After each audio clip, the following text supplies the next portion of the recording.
Ladies and gentlemen, let me introduce you my country, Kyrgyzstan. Many of you have been there already. Some have seen pictures in internet. Some were told by friends who traveled. But still, there are people who hear the name of the state for the first time. So, I will start from a short introduction, speaking on behalf of the land itself.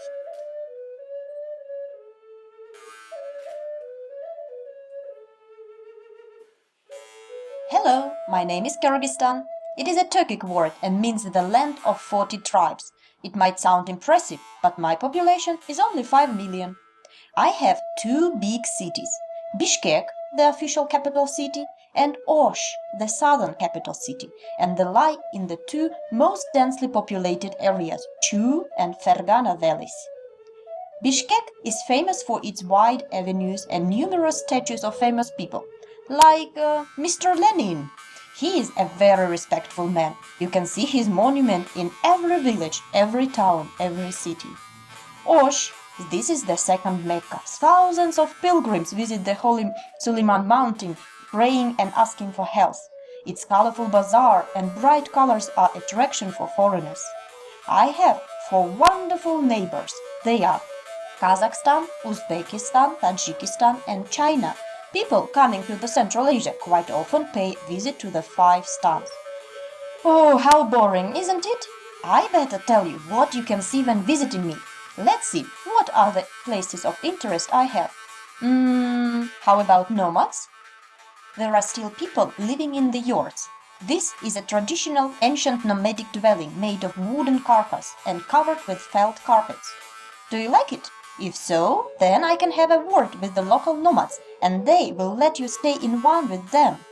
And here is an important remark. My good friend Ak-Sai Travel sets a touristic yurt camp at Sonkul Lake in the summer season, which is going to be the most luxurious one, with beds, nice clean facilities, and a pile of warm blankets for everyone.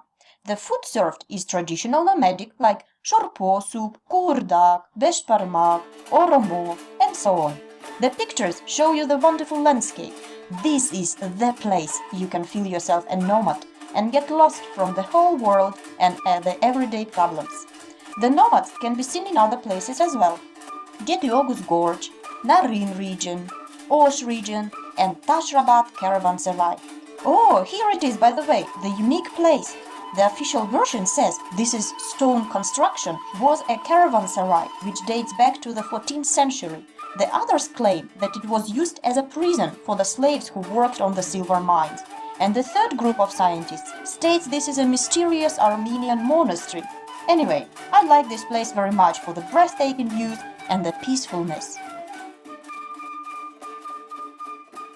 By the way, this is not the only one caravanserai on my territory. I have some more.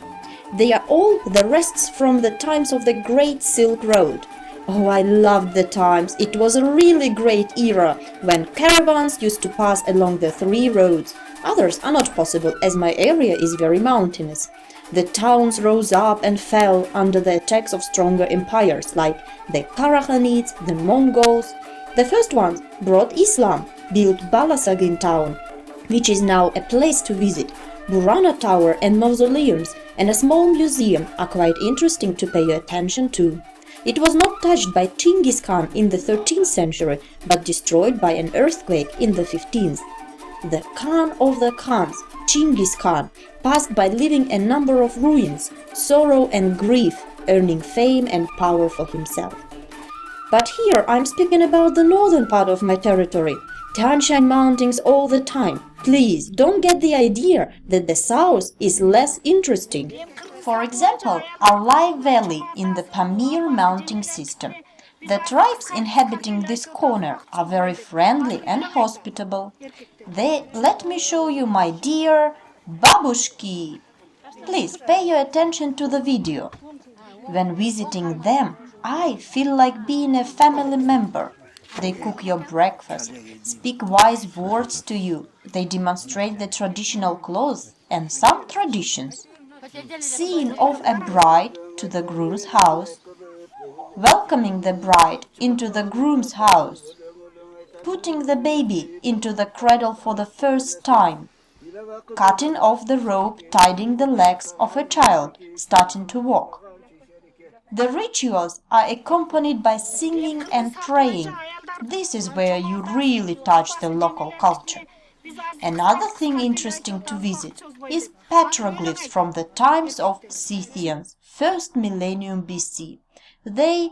Oh, stop. If I tell you now everything, there won't be any secret, any mystery left. I better stop now and let you discover my history and the culture yourself. The easiest way to join one of the tours with fixed departure dates. But what I can promise for sure, you will be surrounded by amazing views, various landscapes, and places of pristine nature.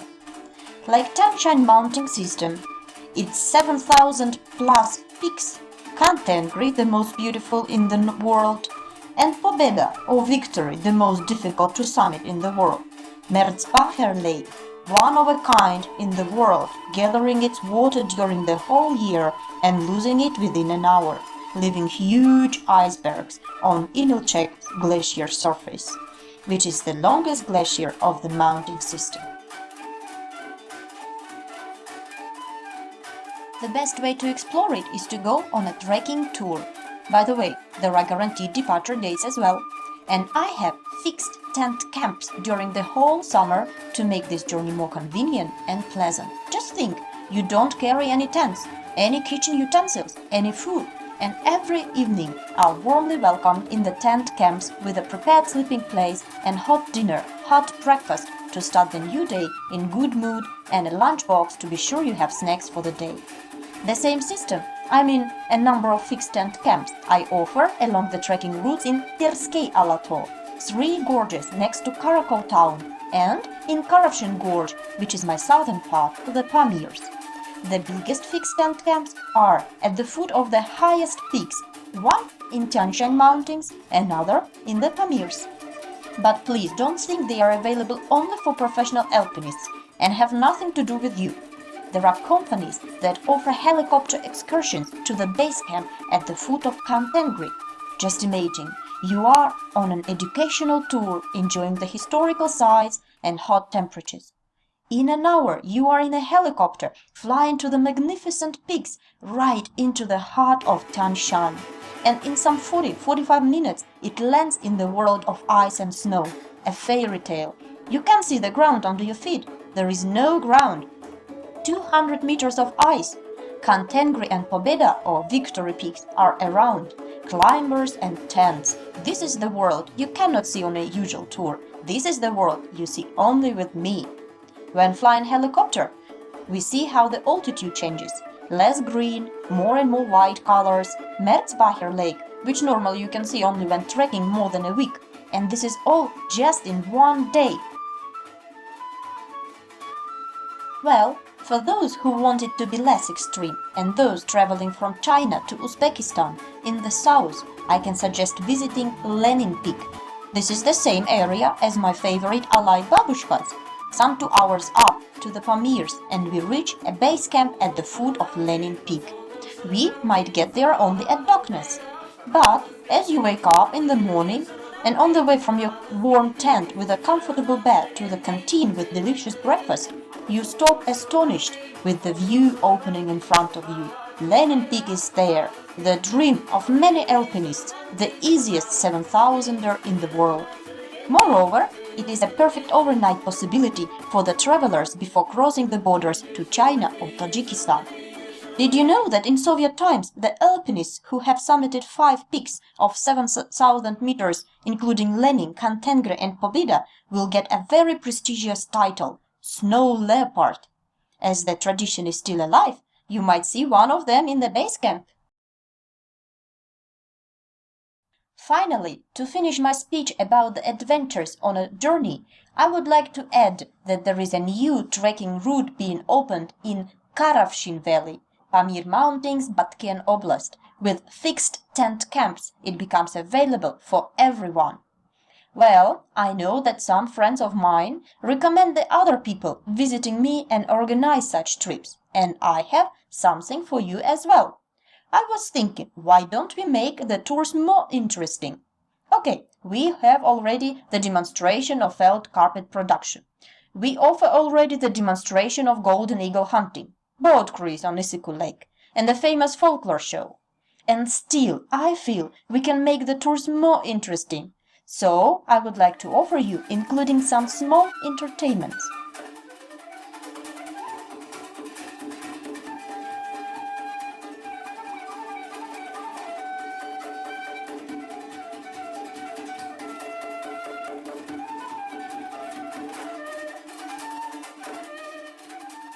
There is a number of famous designers combining traditional ornaments with modern designs and tell you about the meaning of each embroidery and use of textiles. We can add visiting Uyghur or Dungan family with noodle making of lagman dish or manti, which is a type of dumplings, in Karakol town. We can walk with a local lady to bazaar, see her choosing berries and making jam, making bread, the traditional flat bread called lipyoshka, borsok, or grilled lamb on a skew. We will include visits to different families all along the route: Kyrgyz, Kazakh, Uyghur, Uzbek, Dungan, and so on. Instead of eating in the restaurants, we will get closer to the culture and everyday life of the people inhabiting my territory.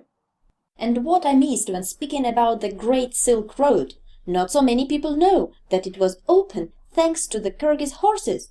Oh yes, please don't laugh. In 138 BC, a Chinese emperor sent an ambassador to bring him the heavenly horses of Tian, who sweat with blood. The man came back and reported the horses are really wonderful, they are really beautiful and strong, but blood isn't because of the sweat. It is because of the insects' bites. He also brought information that the women of the local tribes are amazingly beautiful but do not decorate themselves and wear only rough woolen clothes. Their food is plain, no spices are used. So, why don't we offer them some silk and spices? So the Silk Road starts. But coming back to the horses, they are still in very good shape and win every racing held in Central Asia. We have a wonderful opportunity to spend a day in the Kyrgyz family who breed these horses. We can see them cooking traditional rice dish, pilaf, boar stalks, and of course, learning more about the horses. Woohoo! I was speaking for about half an hour already, and it's all just about me. Oh, I'm sorry, I was too detailed and immodest. Just keep in mind, I am waiting for you and will be glad to see you anytime. You do not even need any visa. I have talked to my government and they agreed to let my guests travel in freely. So, Korush Koncho, see you soon. Hey,